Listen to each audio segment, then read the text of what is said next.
Ito nga pong Romans chapter 16, ang nabanggit ko na nga po kanina, ito yung pangwakas o huling kabanata ng liham ni Pablo sa mga Kristiyano sa Roma. Ang sinabi ko dito ay last chapter ng sulat ni Pablo sa mga Kristiyano sa Roma. Kasi talaga naman po yung sulat niya ay para doon sa mga Kristiyano. Dito po ginamit ko pong version ng Bible, Simbahang Romano ang nakalagay doon. Baka maipagkamali dahil yun po, ng panahon po na yun, doon din nagsimula yung Romano Katoliko. Baka makapalit po natin yun. Yung Simbahang Romano, ito po yung para sa mga Kristiyano. Yun nga po yung Kristiyano sa Roma. At dito rin po ay makikita po natin yung sumulat po ay nagpadala ng mga personal na pagbati sa iba't ibang individual sa loob ng iglesia. Hindi po ba binanggit kanina iba't ibang pangalan? Yun po, marahil daw po ay mga naging kaibigan ni Pablo noon pong sa kanyang pagmimisyon. Nagpupunta siya sa iba't ibang probinsya, bayan o churches at doon ay nakikilala niya yung mga binati niya dito. Ngayon po, hindi ba minsan gusto natin na nalabanggit yung pangalan natin, minsan sa mga awit nga, sa mga hymn, naiisip ko, ano kaya yung nararamdaman ng kapatid pagka nababanggit yung pangalan niya sa mga kanta? Halimbawa, Joy, Grace, ano pa yung, ano pa? Mercy daw po. Mercy, Hope, mga pangalan. Hindi po ba ang sarap na narinig ng pangalan natin sa ibang tao? Ngayon, kung gusto po nito na maging makasama po yung pangalan, kayo, may mga pangalan na po tayo, yung mga magiging anak ninyo or apo ninyo, mamili na po kayo dun sa mga pangalan na nabanggit kanina. May natandaan po ba kayong mga pangalan doon? Trilologo, Narciso. baka kung may gusto kayo, piliin nyo na po. Wala pong bayad yun. At ito rin po, dito rin po sa chapter na to ay, ito po yung nagbibigay ng diin. Nagbibigay din sa kanilang mga contribution sa mga tungkulin sa ministeryo. Hindi po ba binanggit dito, mamaya ay si Pili po ay binanggit dito, mapapag-usapan natin yan mamaya. At binigyan din yung kanilang mga contribution, yung mga ginawa nila sa church. Na-mention yung kanilang pangalan at saka yung kanilang ginagawa sa church. At napakaganda po nun sa isang Kristiyano na may iniwang pang legacy or ano po yung ginawa mo para sa pag-alaala sa iyo ay maganda yung magiging comment nila ng mga tao. Hindi yung halimbawa yung nagpupunta daw sa patay, pag namatay ng isang tao, dalawa lang yung pwedeng sabihin ng nakikiramay. Una, yung isa pwede kang malungkot, kabait-bait na naman yan, kasi pag ano yan, tinungan na kami ng Panginoon. Pangalawa naman, buti nga sa kanya, nauna na siya. Ganun po ano. Pero yung mga binanggit po dito, ay ang gaganda po ng record nila sa church. Tinigilala ng mga pangunahing miyembro at ng kanilang kahalagahan sa kongregasyon, ayon ang palayon. At nagbabala din laban sa mga huwad na guro. Mayroon pong warning si Apostol Pablo sa mga Kristiyano para dun sa mga huwad na guro or mga false teacher, yung mga nagtuturo ng mali, nagtuturo ng mga nagdudulot ng pagkakahati-hati, yun. Ngayon, dito po ay iisa-isahin po natin yung mga major points naman po, yung mga pangunahing punto. Tungkol po sa background ng Romans chapter 16. At number 1 po ay yung mga personal na pagbati. Ang pangunahing focus po ng kabanatang ito ay ang paglilista ni Pablo ng mga individual na gusto niyang tanggapin at kilalanin ng simbahang Romano o ng iglesia sa Roma. Kasama po dito sa mga binanggit, nabanggit ko na kanina si Phoebe, si Priscilla, Aquila, at iba pa. Yun po ay mula sa mula sa verse 1 hanggang 15, napakahaba po ng mga talata na sinakop ng pangalan na yun na binanggit ni Pablo. Siyempre may kahalagahan po bakit binanggit yung mga iyon. At ituloy na po natin dun sa pangalawa, yung babae sa ministeryo. Sa ministry po yun. Yung mga kababaihan na naglilingkod sa Panginoon sa iba't ibang ministeryo. At kapansin po na binanggit po ni Pablo si Phoebe. Si Phoebe po ay isang babae na inilalarawan bilang isang diakono o lingkod ng simbahan sa Centrea.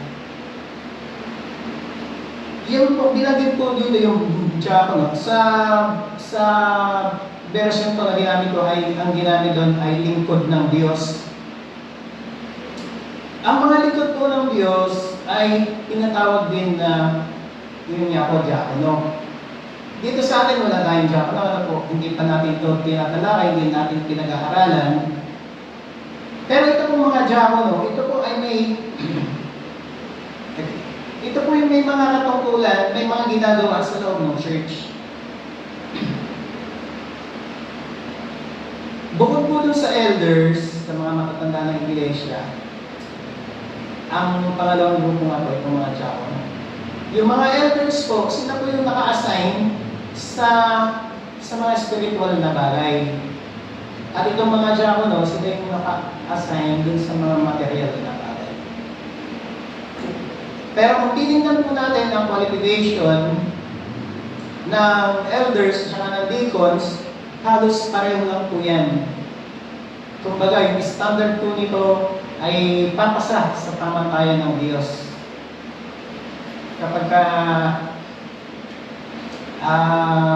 nakita sa kanya yung standard o yung pamantayan niya ng Diyos, ay pwede siyang ibilang or ipanalangin para maging elders o kaya ay deacon, elder or deacon.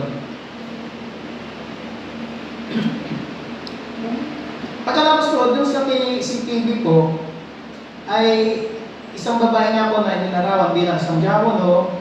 Yung sa English po, sa babae po pala diakonesa, sa lalaki diakono, deacon, deaconess.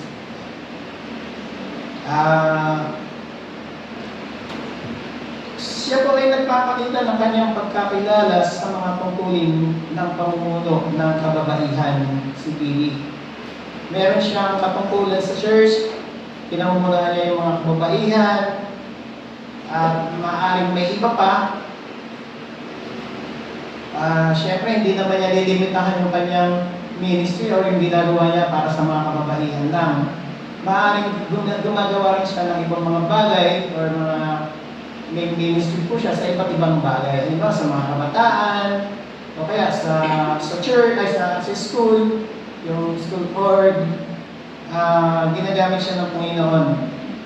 Kaya nga po nabanggit ko kanina yung elders at deacons ay magkaiba yan, pero halos pareho yung kanilang qualification dahil kung ito pong mga elders ay may alam sa Biblia, may alam sa pagtuturo, ito rin pong mga deacon ay ganun din. Meron din silang kaalaman para sa paglilingkod sa Panginoon.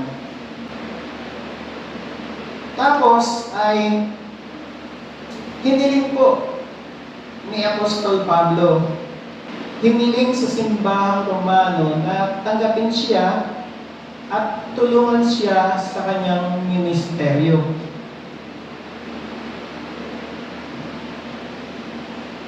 Yun po yung binanggit dito tungkol po kay Phoebe. Siya na yung unang binanggit at meron siyang special na katangian o ginagawa sa church, meron siyang ministry. At ang sabi po ni Pablo ay hihilingin niya sa simbahang Romano na tanggapin siya at tulungan siya sa kanyang ministeryo. Ano ba yung ibig sabihin na tanggapin siya? Sa ibang salin po ay parang ikinomensya ni Pablo. Yung pagkukomment po sa isang deacon ay kaya po siya kinokomment bilang isang deacon ay dahil nakikita sa kanya yung ginagawa niya. Hindi ka kikilalaning deacon para maging lingkod ka ng Diyos. Hindi po ganoon ang ating panuntunan. Ang isang leader po, ang isang elder, o isang deacon ay kinikilala po dahil sa kanyang ginagawa. Pagkilala sa kanyang ginagawa. Recognition, commendation, yun po.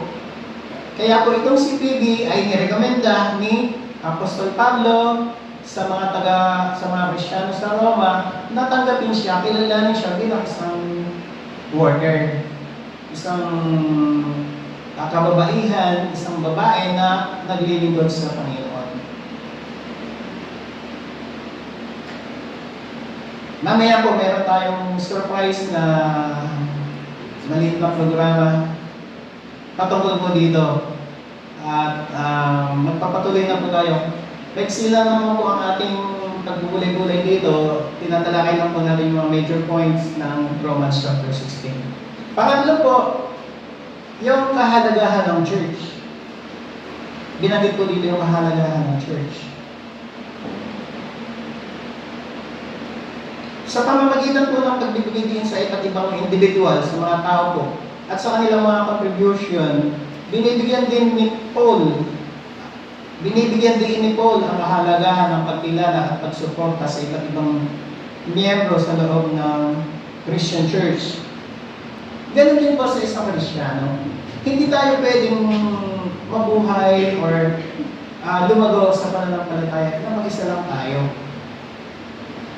Kaya kapag ikaw po ay isang tao kasalanan na iniligtas ng Panginoon, tinanggap mo siya bilang Panginoon na tagapagligtas at Kristiyano ka na, mananampalataya ka na, automatic po yun na ilalagay ka ng Panginoon sa isang church. Yung tawag pa dito. Yung mga bagong mananampalataya, meron tayong mga bagong mananampalataya. At dito ay inaalagaan natin sila. Pinalalakas natin sila. Hanggang sa maging matatag na Kristiyano, isang matured Christian.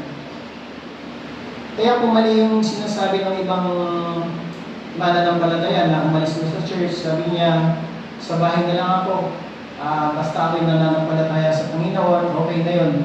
Hindi po okay yun. Kailangan po natin ng fellowship sa church. Kasama natin yung mga kapatiran. Para kasi hindi po tayo nagpapalakasan. Kaya kung may mga fellowship tayo, may prayer meeting, pagtitipon, para nagsisharing po tayo at nagdadalanginan, nagpapalakasan.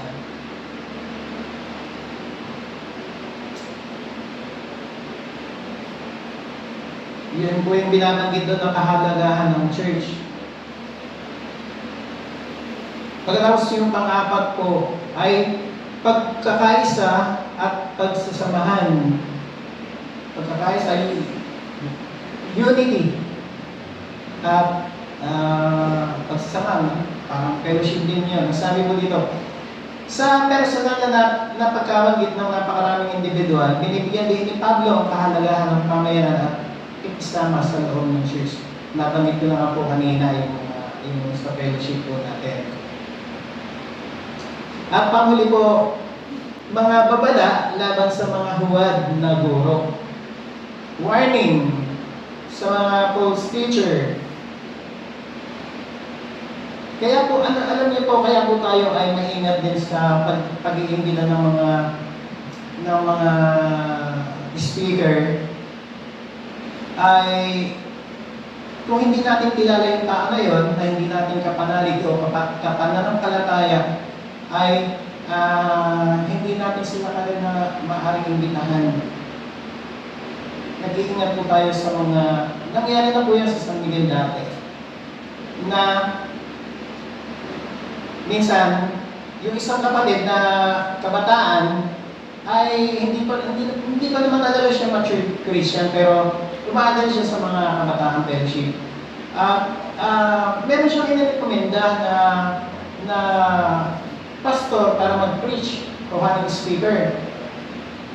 Pero hindi siya pinayagan ng mga elders kasi po, hindi pa siya ganong kakilala. Mahirap po kasi na magkaroon ng tagapagturo, hindi natin siya kilala, baka meron siyang ituro na mali or makakapag-layo sa atin sa pananampalataya. At nangyari din po minsan, nagkaroon kami ng speaker doon once a month or naging regular speaker po namin siya doon sa San Miguel. Nung una ay ang ganda ng tinuturo niya. Talagang yung salvation, pag-ibig ng Diyos. Pero sa bandang huli, yung kanyang huling pagsasalita doon, in-stop po siya.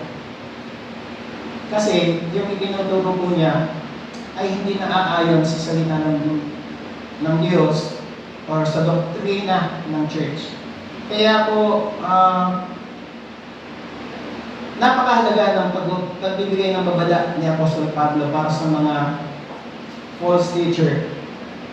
Ang sabi dito, bagamat positibo ang pangunahin, ibig sabihin po yung mga binanggit ni Apostol Pablo ay positibo, pagaganda, pero isinama rin niya ang isang babala na maging maingat sa mga huwad na guro na nagpapakalat ng mga turong salungat sa Ebanghelyo at maaaring magtangkangguluhin ang iglesia gamit ang mga aral na dala niya at maaaring magdulot ng pagkakabahagi ng church.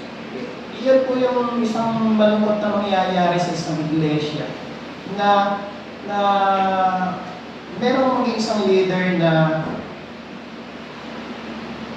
yun nga po yung tinatawag na huwad na guro. Nangyari pa rin po dati sa amin, sa doon, sa kanila, sa San Miguel. Meron po isang babae na nakasama namin siya mga taga sa church. Pagkatapos ay nakuha niya yung simpatsya ng mga kabataan. Dahil isang pamilya po sila na yung kapatid niya ay may mga nasa kabataan, may mga kaibigan. Ngayon po, nalaman namin na meron po siyang target na kumuhanin din niya yung dalawang elders. At isa po ako doon. Nakuhanin niya yung simpatsya para maging kapanalig niya. Salamat dahil bago po nangyari yun ay stop po namin yun, natigil po yun. At sa ngayon po wala na po sila doon sa church. At talagang ang Panginoon ay kumikilos para protektahan niya ang iglesia ng Panginoon. Yan po yung mga nilalaman ng Roma chapter 16, isang pagtatapos ni Apostol Pablo sa kanyang sulat sa mga Kristiyano sa Roma.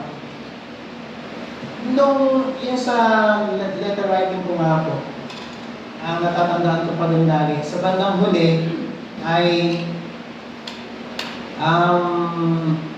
siyempre magpapasalamat ako sa sinulatan ko, pagkatapos ay signature, ay closing remarks, tapos signature. Pagkatapos meron pang PS.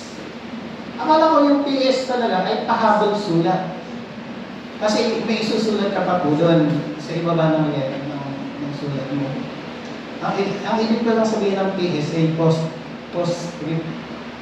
Yung kumbaga panghuli, inihabol niya sa huli. Si Pablo po ay, kung babasahin niyo yung kanyang mga sulat sa iba't ibang churches ay napakaganda po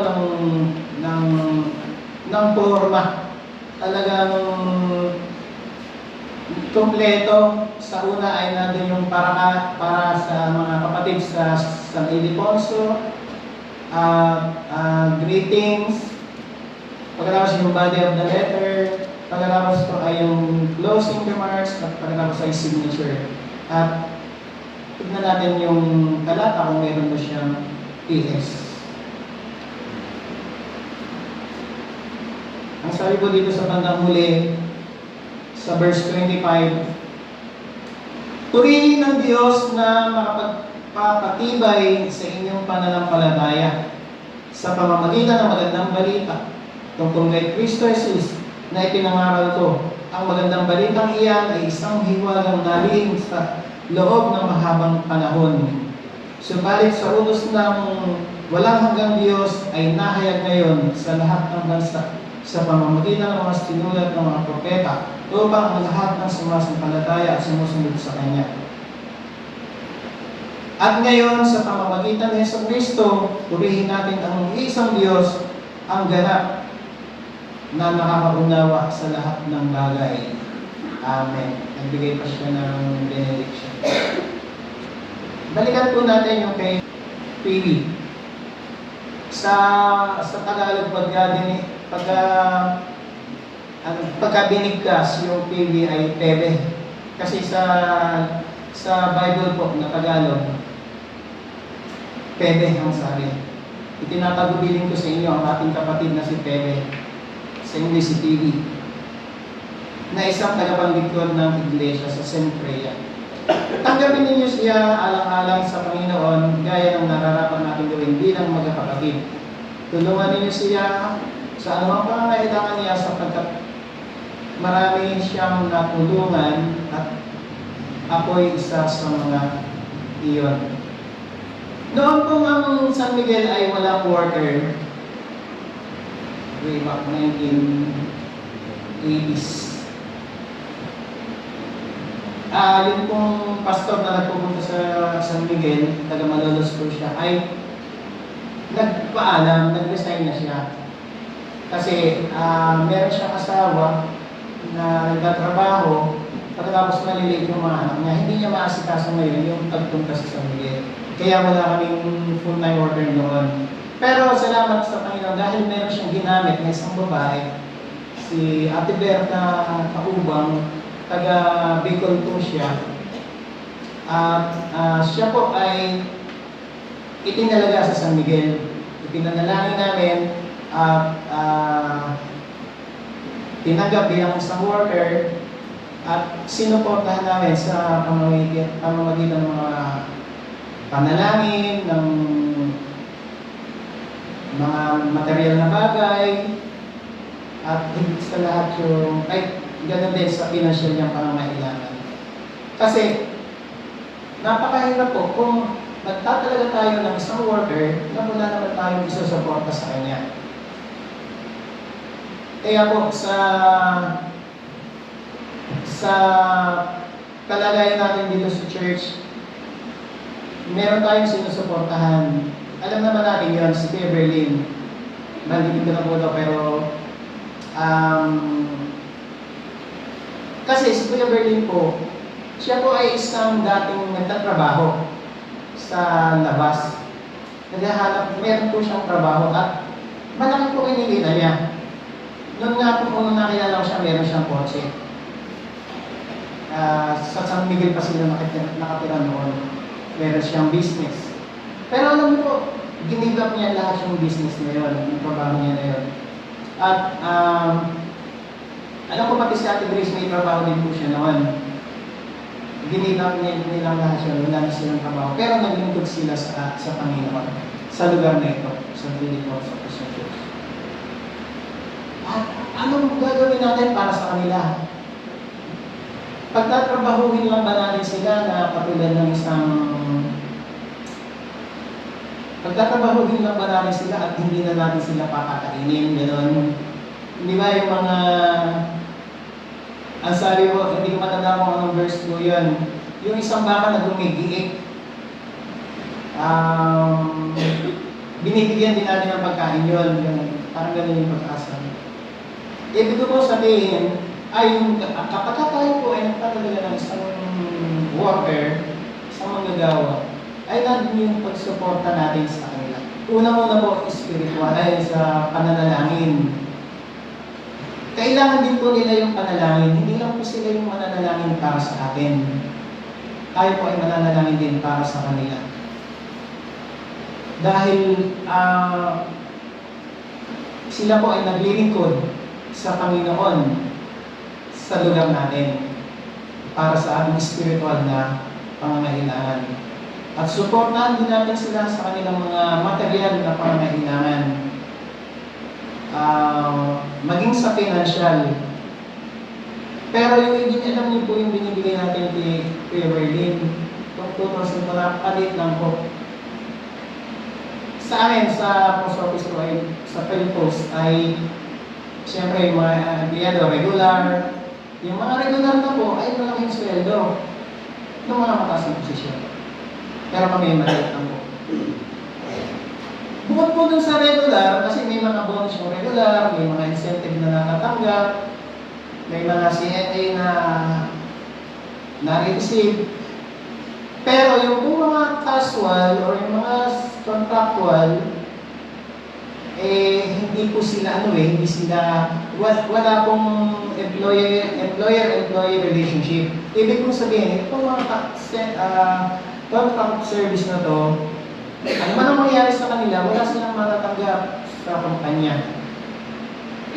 Ang inaasahan lang nila ay mga sweldo na kakapurit, kaliit. At ang napakaraming nilang reklamo na yung sweldo daw nila ay nagdadaan lang sa kamay mo, pambayad nila sa utang, gano'n. Kasi maliit lang yung sweldo nila. Nabanggit ko lang po yun dahil yung sweldo po, or yung hindi naman sweldo yung binigay natin kay Beverly, kundi ano lang po, yung tinatawag natin sa mission, kasi ginagamit niya yun sa mission, sa paghayo, sa pangangaral. Full time naglingkod sila. At yung by faith ang kanilang buhay. Kaya po ako'y